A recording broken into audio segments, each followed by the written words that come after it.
Hello, hi everyone. My name is Dr. Sana Khan, your biology expert, and you're watching my channel NEET Biology Unplugged.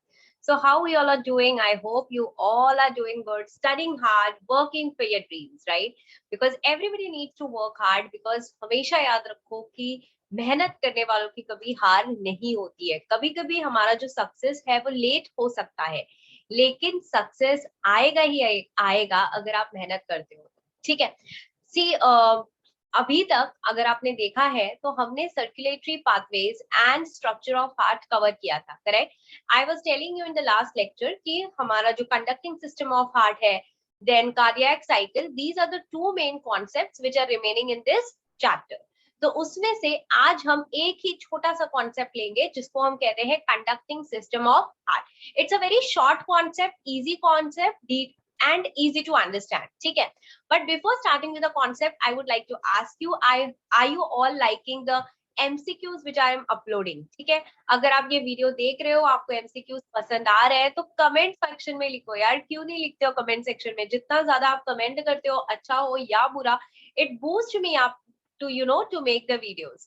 आप लोग अपने answers की जो मैं provide कर रही हूँ, यस, एक वन ऑफ द वीडियो में आंसर की नहीं था तो मैंने बाद में कमेंट सेक्शन में उसे इंक्लूड कर दिया है. तो जो भी शॉर्ट्स में अगर आंसर की मिस हो जाता है तो आंसर्स जो होंगे वो कमेंट सेक्शन में रहेंगे. ठीक है. कभी कभी ऐसा हो जाता है कि जो वीडियो होता है वो लंबा हो जाता है तो शॉर्ट्स में फिट नहीं हो पाता है, तो इसीलिए कमेंट सेक्शन में हम आंसर्स डाल देते हैं. तो ऑलरेडी आई थिंक अभी तक आपका बायो जब जब ये वीडियो जाएगा ऑन एयर तब तक आपका बायोटेक्नोलॉजी कवर हो चुका होगा. So yes, if you have liked the video of MCQs on biotechnology and human reproduction, do let me know in the comment section of this video. ठीक है. तो चलो शुरू करते हैं. किस चीज का टाइम हम वेस्ट कर रहे हैं? ऑब्वियसली हम नहीं कर रहे हैं, बिकॉज हमेशा याद रखो कि टाइम वेस्ट करना नहीं है आपको, बिकॉज जो आपके सपने हैं, ठीक है, वो सपने को सही टाइम पे पूरा करना भी उतना ही जरूरी है. ठीक है. तो उसके लिए अपनी जिंदगी का, अपने पूरे दिन का एक से एक मिनट जो भी होता है ना, आप छोटा से छोटा मिनट, छोटा से छोटा सेकंड अच्छे से यूटिलाइज करो. मैं ये नहीं कहती हूँ कि 24 घंटे पढ़ो पढ़ो पढ़ो पढ़ो, बट यस, कोशिश करो कि आप वो 24 घंटे में से जितने भी घंटे पढ़ रहे हो, ट्राई कि वो 12-13 घंटा मिनिमम हो. ओके, स्पेसिफिकली जब आपका नीट इतना नजदीक आ गया है कि उसका हर एक मिनट आप यूटिलाइज करो. ठीक है. तो चलो पढ़ते हैं conducting system of heart. Very easy concept. ये देखो, अभी सबसे पहले तो आपको याद रखना है कि जो हार्ट होता है वो मायोजेनिक होता है. हार्ट क्या होता है बेटा? हार्ट जो होता है दैट इज मायोजेनिक. मायोजेनिक का मतलब क्या होता है? Myogenic means heart is capable of generating a cardiac contraction. ठीक है. वो कार्डियक कॉन्ट्रैक्शन, हार्ट का जो कॉन्ट्रैक्शन है वो हार्ट खुद बना सकता है, खुद कर सकता है. वो ब्रेन पे डिपेंडेंट नहीं है. ठीक है. वो ब्रेन पे डिपेंडेंट नहीं है अपने बीटिंग के लिए. समझ में आ रही है आपको ये बात? तो हमारे जैसे आपको पता है सारे ऑर्गन्स होते हैं वो कंट्रोल होते हैं by your brain, correct. But heart is the only organ जो अपना काम खुद कर रहा है, अपने आप से कॉन्ट्रैक्शन कर रहा है, अपने आप से रिलैक्सेशन कर रहा है. उसे कॉन्ट्रैक्शन, रिलैक्सेशन, उसे धड़कने के लिए, इन शॉर्ट, किसी की नर्वस स्टिमुलेशन की जरूरत नहीं है. इसीलिए हम कहते हैं कि हार्ट जो है वो मायोजेनिक है. Myo means muscles and genic means generating. तो हमारे हार्ट के ही जो स्पेशलाइज्ड मसल्स होते हैं उनके अंदर मूवमेंट कंडक्ट करते हैं, इसीलिए हम हार्ट को कहते हैं मायोजेनिक. प्लस हम हार्ट को ऑटो रिदमिक भी कहते हैं. क्या कहते हैं हम उसको? हम हार्ट को ऑटो रिदमिक भी कहते हैं. ऑटो रिदमिक का मतलब है कि ये अपने आप से, okay, it can generate its own rhythm. ठीक है. बिकॉज आपको पता है ना, कॉन्ट्रैक्शन रिलैक्सेशन, कॉन्ट्रैक्शन रिलैक्सेशन. तो ये जो कॉन्ट्रैक्शन एंड रिलैक्सेशन होते हैं इनके पर्टिकुलरली टाइम होते हैं, राइट. ये कितने सेकंड्स के लिए कॉन्ट्रैक्शन होता है, कितने सेकंड्स के लिए रिलैक्सेशन होता है, जो हम नेक्स्ट लेक्चर में पढ़ेंगे. तो इसको क्या कहते हैं हम? Auto rhythmic. तो ये अपने आप जनरेट करता है, ये इम्पल्सेस, कॉन्ट्रैक्शन करता है, रिलैक्सेशन कर, किसी पे भी डिपेंडेंट नहीं करता है. इसीलिए हम कहते हैं कि जो हार्ट है वो मायोजेनिक एंड ऑटो रिदमिक है. तो अब हमारे हार्ट में एक स्पेशलाइज्ड मस्कुलेचर है जिसको हम कहते हैं नोडल टिश्यू. जिसको हम क्या कहते हैं बेटा? जिसको हम कहते हैं नोडल टिश्यू, एंड ये नोडल टिश्यू जो कि पूरे हार्ट में डिस्ट्रीब्यूटेड है, इसके वजह से आपका जो हार्ट है वो मायोजेनिक एंड ऑटोरिथमिक है। ठीक है, ओके। तो अभी ये जो डायग्राम है स्क्रीन पे, इसमें जितने भी आपको येलो सेक्शंस दिख रहे हैं ना, ये आपके पार्ट्स ऑफ नोडल टिश्यू है। तो नोडल टिश्यू में आता है आपका साइनोएट्रियल नोड, ये देखो यहाँ पर, आई चेंज द कलर। ठीक है, तो इसमें आते हैं आपके sinoatrial node, then atrioventricular node जिसको आप एवी भी कहते हैं, then comes the bundle of His, and last में आपका बंडल ऑफ हिस के बाद आते हैं आपके पुरकिंजी फाइबर्स, जो यहाँ पर इस डायग्राम में एनसीईआरटी में नहीं दिया है, पुरकिंजी फाइबर्स। ठीक है, सो पुरकिंजी फाइबर्स, तो ये हमारे स्पेशलाइज्ड नोडल टिश्यू है of heart which helps the heart to contract and relax. ठीक है, सो अभी yes, come on, let's read NCERT with me. So the entire heart is made up of cardiac muscles. तो heart में जो muscles है उसका नाम क्या है? उसका नाम है कार्डियक मसल, जो कि आपका एक स्पेशल टाइप ऑफ मसल है। The wall of ventricles are much thicker than that of atria, right? इसके बारे में मैंने आपको बताया था कि जो वेंट्रिकल्स है उसकी वॉल ज्यादा थिक होती है। क्यों? बिकॉज वेंट्रिकल्स को ब्लड को पंप करना होता है, correct? Ventricles has to pump the blood, and then that blood from left side, as it's an oxygenated blood, it goes to the entire body, and from right ventricle it goes where? It goes to the lungs for oxygenation, right? So इसीलिए जो walls है of ventricles are very very thick, okay, because it's a distributing chambers. A specialized cardiac musculature called the nodal tissue is also distributed in the heart. A patch of this tissue is present in the right upper corner of right atrium called sinoatrial node. Very very important, हाँ, हर एक line पे ध्यान दो, छोटा सा है but बहुत ही important है। तो सबसे पहला patch of this tissue is called as what? Sinoatrial node, जिसको आप सैन भी कह सकते हो, एसए नोड भी कह सकते हो। तो बेटा ये कहाँ प्रेजेंट है इसको समझो, in the right upper corner of right atrium. तो ये हो गया आपका राइट एट्रियम बेटा, जहां पर अभी एरो है, राइट? तो राइट एट्रियम के राइट साइड में, राइट एट्रियम के भी राइट साइड में, अपर, राइट अपर साइड में होता है साइनोएट्रियल नोड। ठीक है, सो साइनोएट्रियल कहाँ होता है? राइट एट्रियम में, अपर साइड और अपर राइट साइड में। ठीक है, तो सबसे पहला पैच है ये आपके नोडल टिश्यू का। उसके बाद एक और पैच है, another mass of this tissue is seen in the lower left corner of right atrium close to the atrioventricular septum called the atrioventricular node. तो दूसरा पैच ऑफ द टिश्यू कौन सा है? पहला एसए नोड हो गया, दूसरा है एवी नोड, जिसको आप एट्रियोवेंट्रिकुलर नोड भी कहते हो। तो ये कहाँ है? Lower left. तो ये देखो, यही राइट एट्रियम है, ये इसका लेफ्ट सेक्शन है, ये जहां पर एरो है, तो ये आपका लेफ्ट सेक्शन में है, lower left of the right atrium, close to the atrioventricular. Atrioventricular septum क्या है? जो आपके एट्रिया और वेंट्रिकल्स को डिवाइड कर रही है, मतलब कहीं ना कहीं ये देखो ऐसे एट्रिया और वेंट्रिकल्स को ऐसे सेप्टम डिवाइड कर रही है, करेक्ट? तो it is very very close, okay, it is very very close to the atrioventricular septum but on the left side of the right atrium. समझा? ऐसे नोड राइट अपर साइड में है, AV node right low, sorry, left lower side of the right atrium near the atrioventricular septum.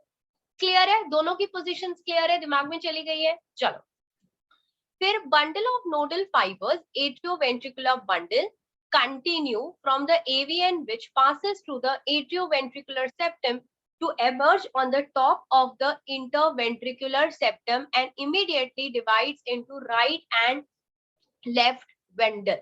ठीक है, इसको समझो अभी ध्यान से।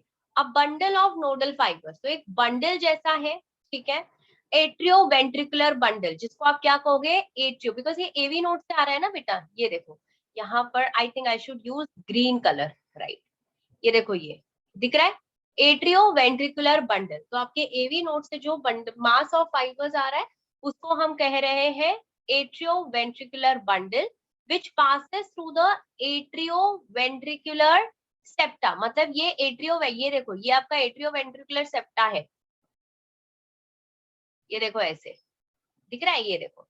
तो वो उससे एट्रियोवेंट्रिकुलर सेप्टम से ऐसे पास हो रहा है, दिख रहा है नीचे की तरफ पास हो रहा है. So it is passing from your atrioventricular septum.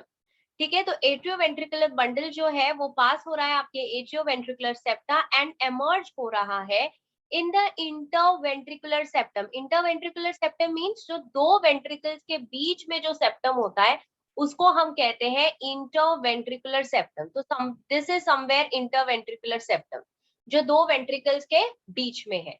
And वहां पर वो इमीडिएटली डिवाइड होगा into left and right bundle.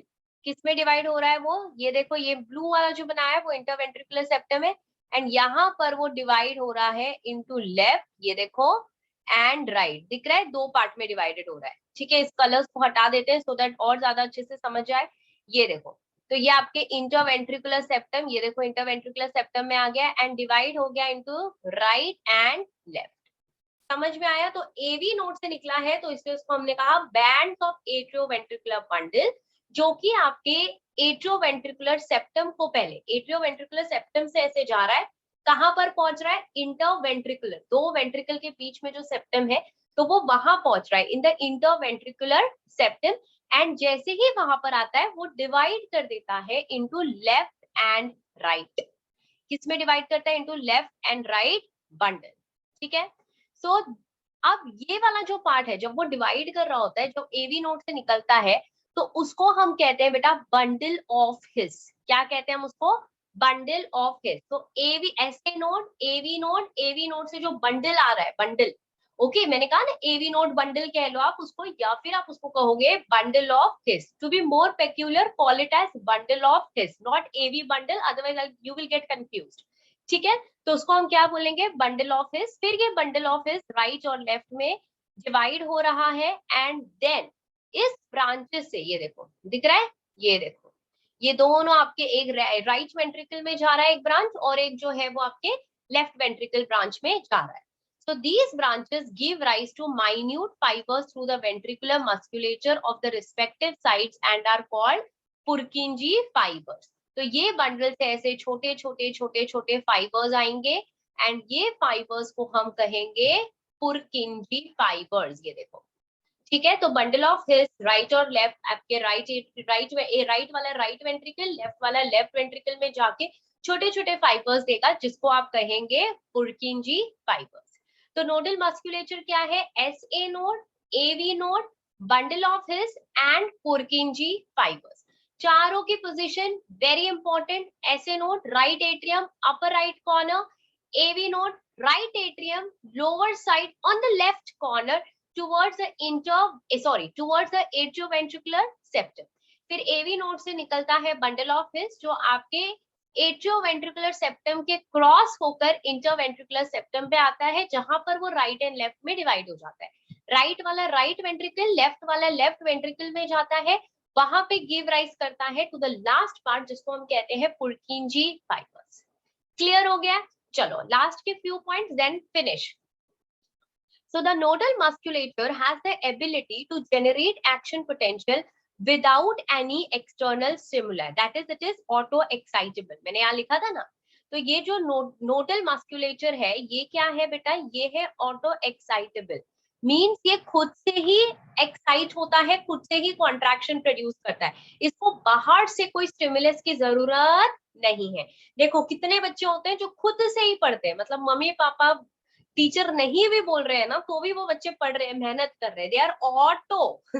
ठीक है, ऑटो एक्साइटेबल है, खुद से पढ़ रहे हैं. और कुछ बच्चों को ए पढ़, चल उठ पढ़, चल उठ पढ़, ये बोलते हैं ना, ऐसे वो स्टिमुलस डालना पड़ता है पेरेंट्स को, या फिर बोलना पड़ता है पढ़ो तो ये देंगे हम, पढ़ो तो वो देंगे हम. तो that's a stimulus for these children to work hard, right. तो यहाँ पर हार्ट जो है वो खुद से बेचारा अपना काम कर रहा है, ऑटो एक्साइटेबल है, उसको बाहर से कोई स्टिमुलस की जरूरत नहीं है, खुद ही कॉन्ट्रैक्शन कर रहा है, खुद ही रिलैक्सेशन कर रहा है. ठीक है.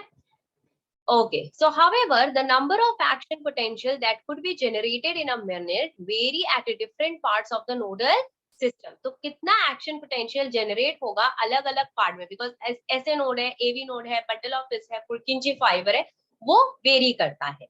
तो ऐसे node can generate maximum number of action potential that is 70 to 75 per minute and is responsible for initiating and maintaining the rhythmic contractility of the heart. Please mark this line. This is very very important.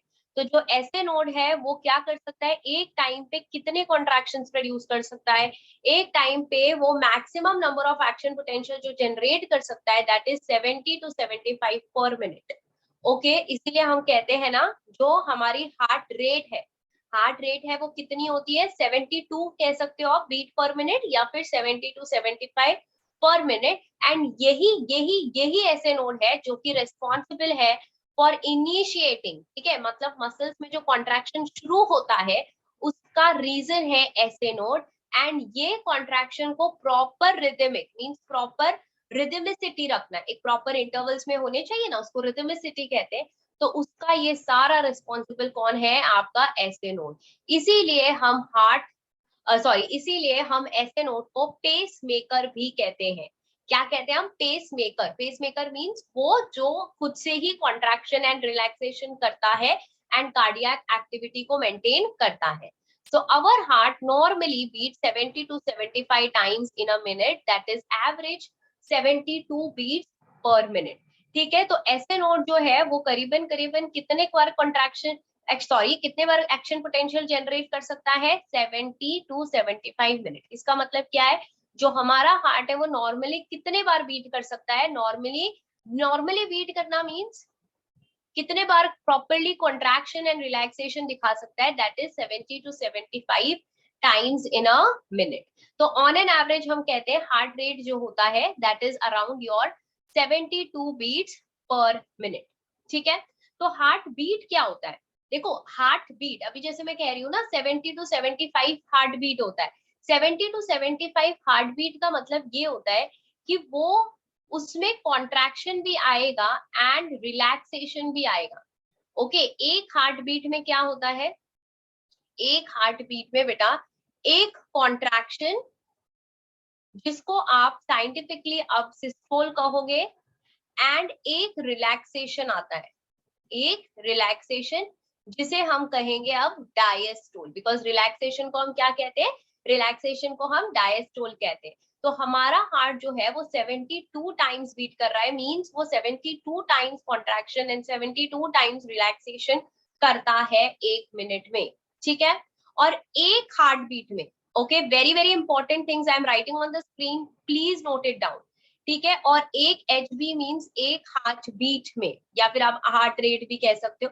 तो ये जो 72 beats per minute करता है इसको heart rate कहते हैं, जैसे मैंने आपको कहा. तो एक हार्ट बीट में वेंट्रिकल्स जो है, वेंट्रिकल्स पंप करते हैं अराउंड 70 ml ऑफ ब्लड. कितना ब्लड पंप करते हैं बेटा, 70 ml ऑफ ब्लड पंप करते हैं. एंड इसको हम कहते हैं स्ट्रोक वॉल्यूम. इसको हम क्या कहते हैं, stroke volume. Very very important. तो एक हार्ट बीट में दोनों भी वेंट्रिकल, ध्यान से सुना करो, एक हार्ट बीट में दोनों भी वेंट्रिकल्स मिला के अराउंड 70 ml ऑफ ब्लड को पंप करते हैं, 70 ml ऑफ ब्लड को निकालते हैं, एंड उस चीज को हम कहते हैं स्ट्रोक वॉल्यूम. ठीक है, तो टोटल हम इसीलिए कहते हैं कि जो हार्ट होता है वो कितने बार कितना पंप करता है ब्लड. सो वी से हार्ट पंप्स अराउंड 72 बार एक मिनट में बीट कर रहा है.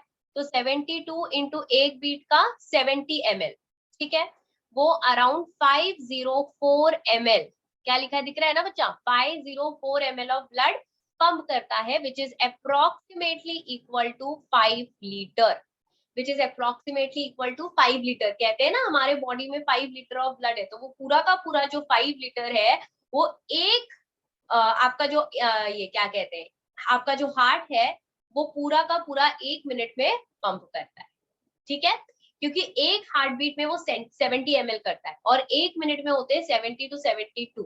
तो इसलिए हम कहते हैं कि एक मिनट में हमारे बॉडी का जो पूरा ब्लड है वो हार्ट के थ्रू जा चुका है, एंड वो इस चीज को हम कहते हैं कार्डियक आउटपुट. क्या कहते हैं हम बेटा, कार्डियक आउटपुट. तो कार्डियक आउटपुट क्या है कि हार्ट कितना ब्लड एक मिनट में देता है. ओके, एक मिनट में कितना हार्ट ब्लड पंप करता है उसको हम कहते हैं कार्डियक आउटपुट. समझो, स्ट्रोक वॉल्यूम हम एक हार्ट बीट की बात कर रहे हैं, 72 बीट्स की जब हम बात करते हैं तो that is your cardiac output. Okay, so that is a difference between stroke volume and cardiac output. And ये भी याद रखना कि कॉन्ट्रैक्शन को सिस्टोल, रिलैक्सेशन को डायस्टोल, और एक हार्ट बीट मतलब एक बार कॉन्ट्रैक्शन एक बार रिलैक्सेशन. ठीक है, सो एक बार कॉन्ट्रैक्शन एक बार रिलैक्सेशन में दो वेंट्रिकल 70 ml ब्लड पंप करते हैं जिसको स्ट्रोक वॉल्यूम कहते हैं, और एक मिनट में हमारा heart around 5040 ml of blood या 5 लीटर्स ऑफ ब्लड पंप करता है जिसको हम कहते हैं cardiac output. Okay okay, so and please remember that SA node is called as pacemaker. Just an extra information, आपको पता है कि जो एसए नोड है अगर ये खराब हो जाए तो आपको क्या लगता है क्या होगा? इंसान को मर जाएगा या जिंदा रहेगा? यस, हम क्या कर सकते हैं ऐसे केसेस में? आर्टिफिशियल पेस मेकर्स होते हैं जो सिलिकॉन के बने होते हैं, हम वो इंट्रोड्यूस कर सकते हैं. एंड देन वो करीबन 3 से 5 साल की वैलिडिटी इन द सेंस 3 से 5 साल के बाद उसे रिप्लेस करना होता है, but that can be used for the normal functioning of the heart. तो अगर हार्ट किसी का ऐसे नोड खराब होने की वजह से नहीं चल रहा है, तो नहीं प्रॉपरली बीट कर रहा है, तो उस केस में हम आर्टिफिशियल पेसमेकर इंट्रोड्यूस करते हैं जिसके वजह से हार्ट प्रॉपरली बीट करता है, पंप करता है. Okay, so that's all about your conducting system of heart. One slide and everything is over. So फटाफट से एक बार हाईलाइट कर लेते हैं हमारे चीजों को जो जो हमने पढ़ा है बेटा. तो सबसे पहले तो myogenic, autorhythmic, nodal tissues and auto excitable, ये आप याद रखें. देन आपको पूरा कोर्स पढ़ाया है मैंने, एसए नोड की तरह, AV node, bundle of His and Purkinje fibre. Then बेटा सबसे इंपॉर्टेंट के लेक्चर जो एमसीक्यू में आता है वो है stroke volume, cardiac output. Okay, cardiac output which is around 5 litre. फिर कॉन्ट्रैक्शन को सिस्टोल कहते हैं, रिलैक्सेशन को डायस्टोल कहते हैं, ये भी आपको पता होना चाहिए. That's it. So that's all about conducting system of heart. Short, easy to understand, easy to learn. Write down these points in your NCERT. I will meet you soon with the next lecture where we are going to talk about the cardiac cycle of the heart. The most important last concept of it. और भी concepts है, but that is the most important last concept of this chapter. So take care. I'll meet you soon. Till then, bye. Work hard for your dreams. Subscribe to my channel. If you have liked this video, do hit the bell icon because जितने बार आप उसको like करोगे वो उतने लोगों तक reach होगा and finally channel grow होगा. Okay, so please try and support me. I'll meet you soon. Till then, bye. Bye. Take care. And yes, do follow me on Instagram and Telegram as well. Bye.